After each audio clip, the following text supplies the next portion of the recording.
All right, now to a story we followed very closely here at Crime Watch Daily. A mystery man in a mask and a murdered fitness instructor. Here's Pat Lalama. Breaking new developments in the shocking murder of fitness trainer Missy Bevers. Federal agents are now on the investigation. Agents from the Bureau of Alcohol, Tobacco, and Firearms spotted at the crime scene with the K-9 unit. Crime Watch Daily and our Dallas affiliate KDAF following the killing that has shocked North Texas. Police believe this figure in a SWAT team uniform ambushed Missy when she arrived for her early morning boot camp class. I hate to hear about what the tragedy that happened. We need to all work harder. We're learning there is only one place in town where the suspect might have bought the 511 brand of tactical equipment popular with cops. Jeremy Washington's Code Blue Police and Security Supply Store. We sell a lot of 511 gear, boots, flashlights, baton, handcuffs. 3:58 a.m. The mystery person is seen in the hallways of the local church. About 4 a.m., Missy arrives with her gear to set up for her class. Then the video mysteriously goes to black. Around 5 a.m., Missy's students arrive to find a horrifying scene. She's been murdered. Cops find broken glass on the floor. Nothing is missing. Missy's husband, Brandon, is baffled. It was a shoddy amount of clothing to look like some type of an enforcement officer. It wasn't tactical, real tactical clothing. And Jeremy says not just anyone can buy a cop uniform. First thing we're going to do is ask you for credentials, and then after you present your credentials of police, security, constable, sheriff, that gives you whatever authority to buy what you need. The real cops aren't revealing a motive for murder. They originally thought Missy surprised a burglar, but are no longer convinced that's what happened. A search warrant obtained by Crime Watch Daily reveals Missy died from a head wound. Cops believe the assailant used an unknown instrument. Cops now believe the suspect could even be a woman, saying in a new press release, the department's desire is for the public to analyze the video to see if the walk and stature or the suspect is recognizable. Missy was just 45 years old, the mother of 3 young girls. Her husband is still in shock. I haven't had a lot of time to get emotional about this yet. I've been dealing with the immediate needs of my children. Good afternoon.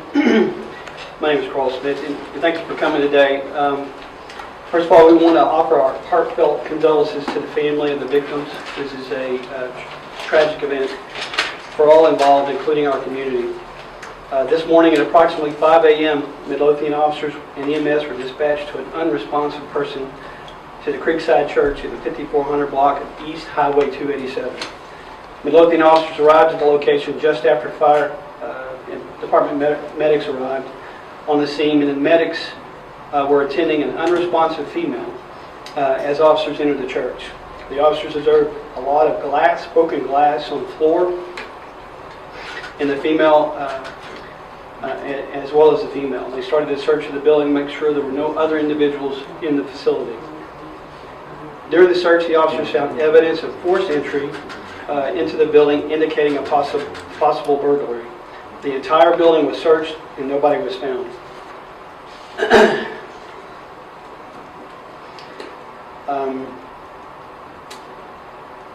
After that, the victim was pronounced deceased by Ellis County Justice of the Peace Bill Woody, and officers at the scene located evidence, again, forced entry. The victim was identified as Terry Beaver, 45 years of age, from Midlothian, Texas.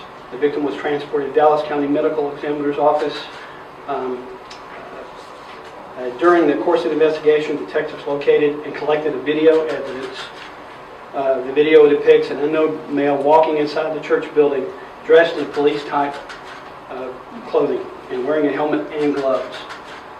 We are releasing the video. I believe Commander Spann is going to let you guys know how to get that off of our YouTube channel. We are asking and soliciting any information regarding this offense or identity of any unknown male on the video. Asked to call Midlothian Police Department at 972-775-3333. The investigation is ongoing and further updates will be provided as additional information becomes available. This is an unusual occurrence for our community, and our first priority is the safety and well-being of our citizens. The Midlothian Police Department is dedicated to delivering police services in partnership with our community to keep Midlothian the safest place to live, work, and visit. At that time, and I'll answer any questions that you may have at this time. Do you know what time the suspect walked into the church based on the surveillance footage? I do not know that information at this time. Commander Spann may have more specific information that I'll pass on to him in just a second. But he walked in before she arrived, and is that how? My understanding is that he was inside the facility prior to our victim entering the building, according to the video. So are you saying maybe she interrupted a burglary in progress? It certainly is possible. The individual was there, and we have evidence of broken glass and damage to the facility prior to her arrival. Chief, who found her? Yeah. Who found her?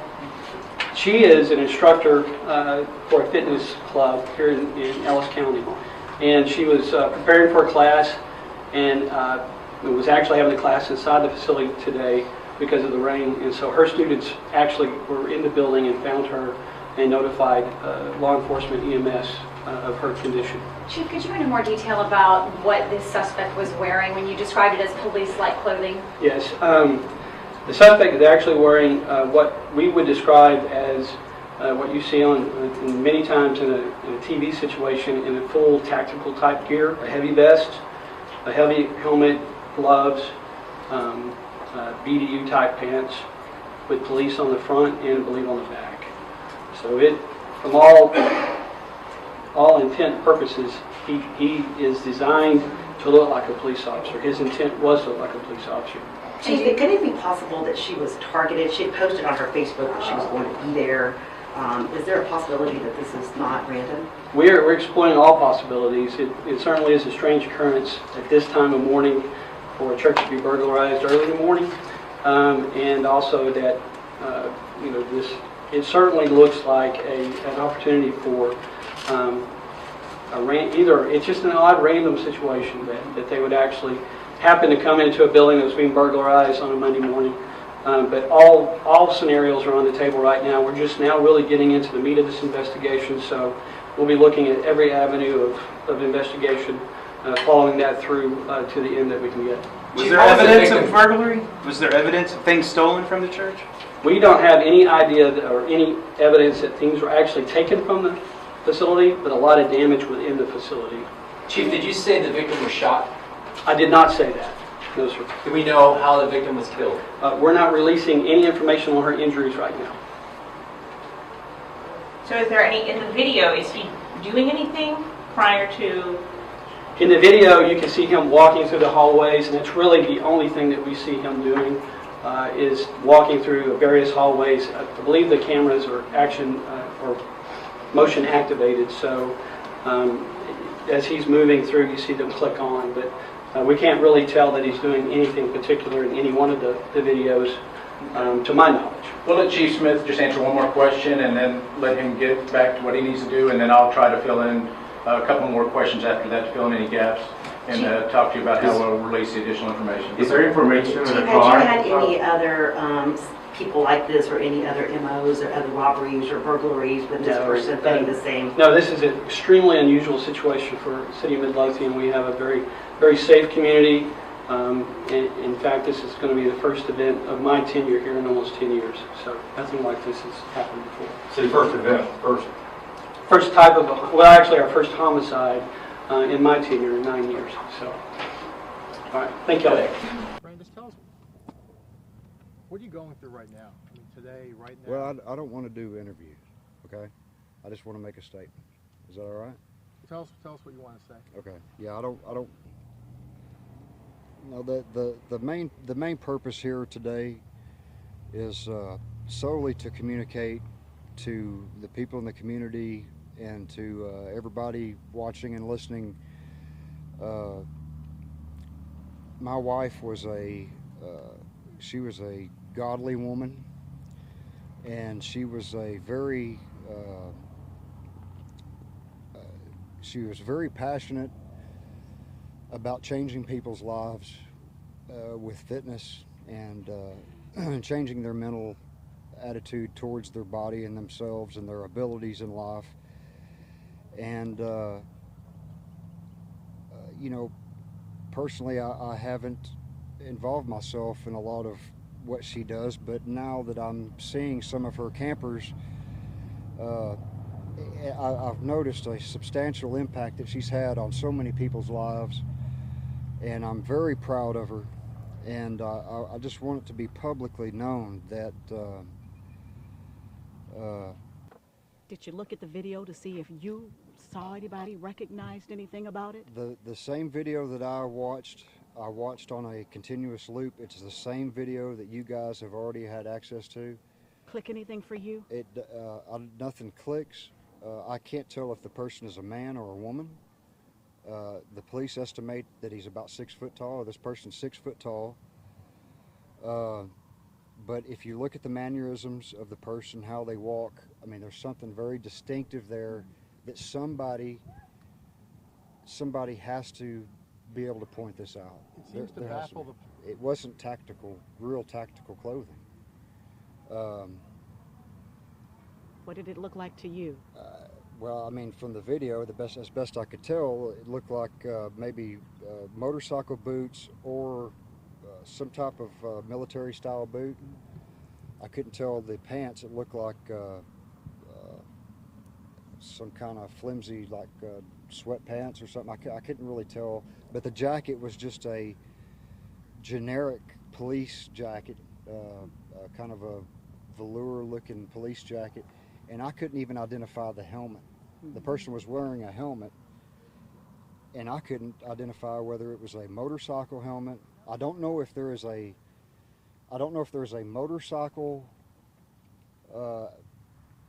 avenue on that outfit, or if it was a tactical avenue, because the helmet, I couldn't even tell what it was. Do you think someone wants? And did you? Yes. Did you say to her?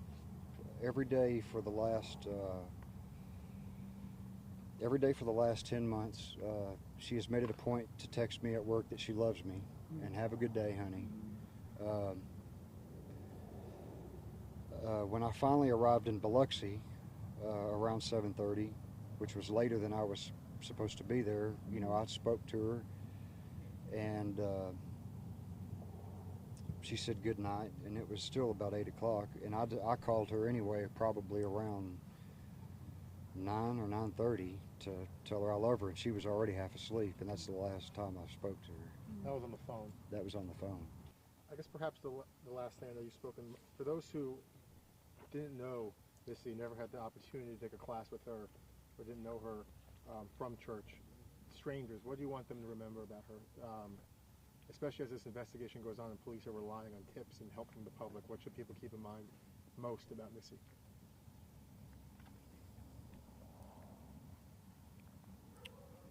I would have to say that Missy is unlike most people, is unlike any other spouse, wife, friend, mother.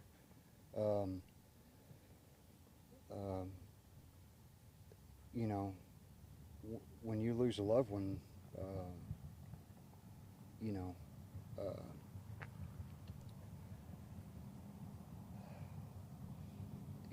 all of those things fall into place, you know. I don't know how to properly answer that question, but, you know, all of you people here, you have kids, you're married. I mean, you know, I know you're here for a story, but, you know. It is not lost on us either. We are sorry. Thank you. Thank you. Will you say and spell your name for us, please? Brandon Bevers, Brandon. Last name Bevers, Bevers. We go on the air at 6 o'clock. We continue to follow breaking news tonight out of Midlothian. Now, we've gotten an explanation from Randy Bevers, the father-in-law of Missy Bevers, after a search warrant shows police seized his property from a dry cleaner. Gilma Avalos live in Midlothian this evening with all the newest information. Yeah, Doug and Kaylee, according to the search warrant, Midlothian police have seized a woman's white shirt sized XXL that Missy Bevers' father-in-law allegedly took to a local dry cleaner just on Friday. This appears to be a copy of that receipt. You can see the description here.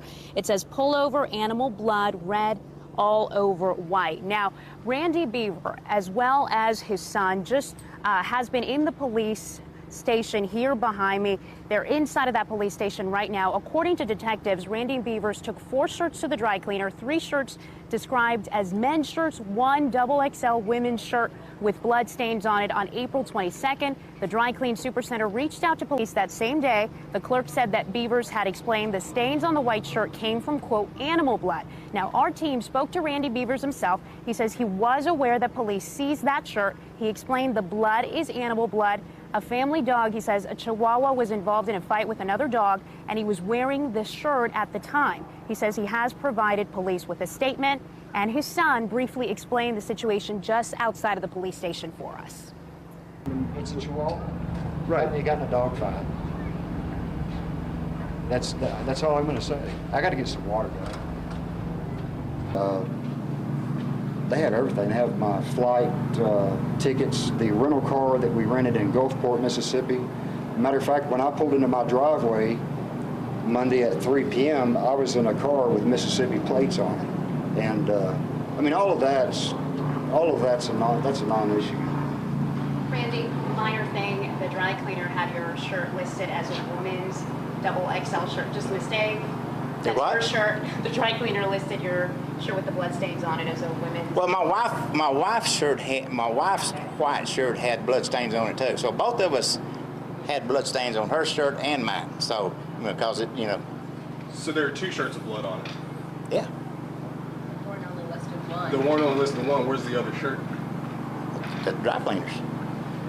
So the dry cleaner calls and says there's blood on. I don't know what the dry. I don't know the conversation between the cleaners and the police station. Okay, I don't know that conversation. But you're saying there's blood on 2 shirts. There's 2 shirts that's got blood on. Okay. And then, Randy, even though it's brought you this attention, would you say that you're glad that they're looking so closely? You better at all believe of it. this? You better believe it. You better believe it. If they weren't, they wouldn't be doing their job. Okay, so. By them doing this, it tells me that they're being diligent and doing their job on any tiny little whatever comes across is being looked at. And it should be. So that's great. Do you have a photo of that Chihuahua? I know I keep a lot of photos of my dog. No. My wife would have, but I don't have one. But you know, but it's just a little. That was that dog was her. That dog was a very precious animal to her. Yeah, it I was. mean, very. You know. What's his or her name? Huh? Kilo. Kilo. Can you get your wife to email us a picture of the dog? Well, we'll see. Did you guys talk about anything else with the investigators other than the shirt and the dogs today? Not really. We've been just sitting in there waiting for you guys to show up. So. And I know, Brandon, you've talked with investigators several times. You continue to do that clearly. I mean, how many times would you say you've talked with them? Yeah. I've only had one.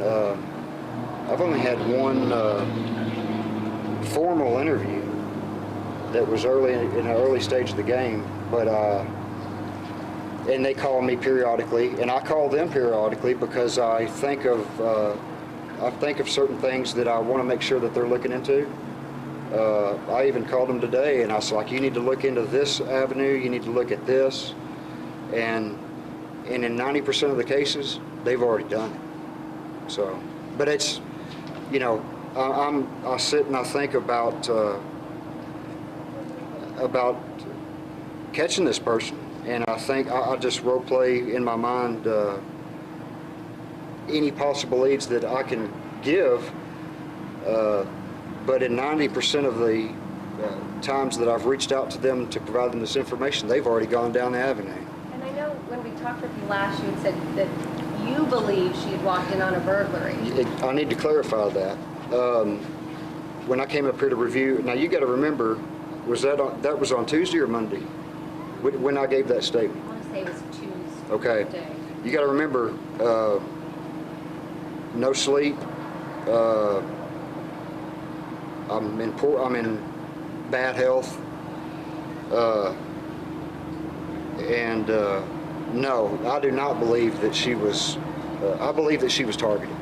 Okay, that's my opinion. That's not any information that anybody provided me, but I believe she was targeted. For what reason? Yeah, for why? I mean, Evidence, for reasons of evidence, I'm not going to say that. But there's no reason.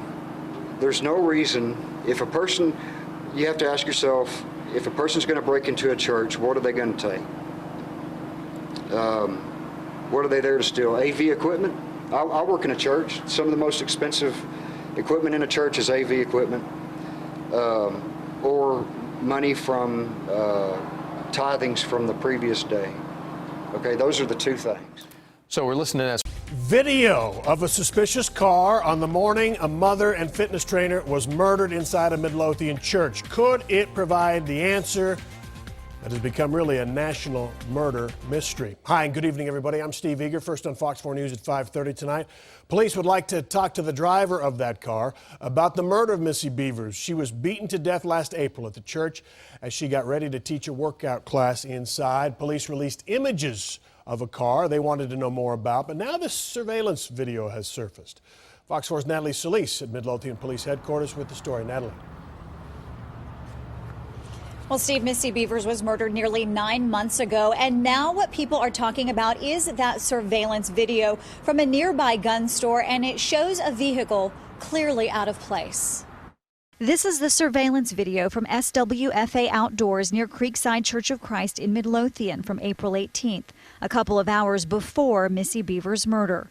A silver Nissan Altima slowly circling the parking lot. At one point, the driver cuts off the lights and turns them back on. The vehicle caught in multiple angles by the store's cameras. Police say this is the same vehicle seen in a surveillance photo released in May. They say they chose to only release the photo instead of the video because the photo contained what appeared to be a distinctive emblem or sticker on the back bumper. Police say they have yet to ID the car or its driver, but do not think it's tied to Bevers' murder. We need closure. Missy's husband, Brandon Bevers, is declining interviews, but did talk to Fox 4 when the photo was initially released. I've pretty much exhausted every scenario and every avenue that I can think of who could have done this. This is a murder mystery that has attracted national attention. The killer, recorded on surveillance video, roaming the halls of the church with a distinctive gait and dressed in police-style garb. The car video came to light after SWFA posted it on YouTube last month. The store's owner says he immediately turned it over to police after the murder, but it was only recently posted online after an attempted break-in.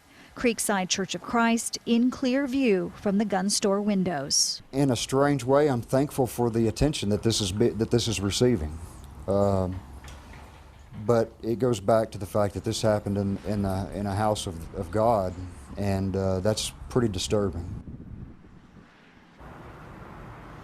Well, Midlothian police say that they would still like to talk to the person who was driving that car, if only to officially cross them off the list. Now, they also tell me that they did have a new person of interest as recent as last month, but that person has since been cleared. Steve? All right, Natalie Solis in Midlothian, thanks. New developments in the 2016 mysterious murder of a Midlothian fitness instructor and mother of 3. Missy Bevers' husband tells ABC News he's done searching for the killer. But police are still very much trying to solve this case. Charlotte Huffman joins us now with what she's been looking into for months now. Charlotte? Izzy, we've been asking Midlothian police about the investigation, especially after we learned of a man who was questioned by police and a search warrant that led them to hold him for 70-plus days. You've seen the chilling surveillance video. Someone dressed in police tactical gear, carrying a hammer and roaming the halls of Creekside Church in Midlothian, where police found the body of the 45-year-old mother of 3. The video remains a key piece of evidence. I ask everybody out there to review the video. The person has a very distinct walk. Last year, amid a flood of tips, a name emerged: Bobby Henry. Hi, how are you? In this never-before-seen interview, Henry spoke exclusively to us about the day Midlothian police executed a search warrant on his house. I thought somebody was pranking me. They said, step out on your front porch. I step out on my front porch. There's 8 police officers standing out there in full tactical gear with weapons drawn. And I'm just, stunned. Records show police honed in on Henry because he walks with a limp and had access to equipment similar to what the killer wore. I told them from the get-go I didn't know this woman. Never heard the name Missy Bevers before I heard it on the news. He passed a polygraph, his alibi checked out, and months after sitting in jail and just days after our September interview, police cleared Henry's name and released him from jail. Midlothian police are continuing to follow up on tips, even using a forensic podiatrist to analyze that distinctive walk, but the killer remains on the loose. My wife was she was a great woman, a great wife, a great mother, a great friend. And now, after a year and a half of searching, Bevers' husband says in a statement to ABC News he's not giving up hope, but, quote, "My biggest priority now is my daughter's welfare and to do whatever I can to help us move past the pain." He goes on to say, "My faith is in the Almighty and the investigators who are working to this day to provide justice and closure." Well, since the murder, that forensic podiatrist tells us he's analyzed several walks, none of which, though, have led to an arrest in the Bevers case. Charlotte Huffman, Channel 8 News. All right, Charlotte, thank you.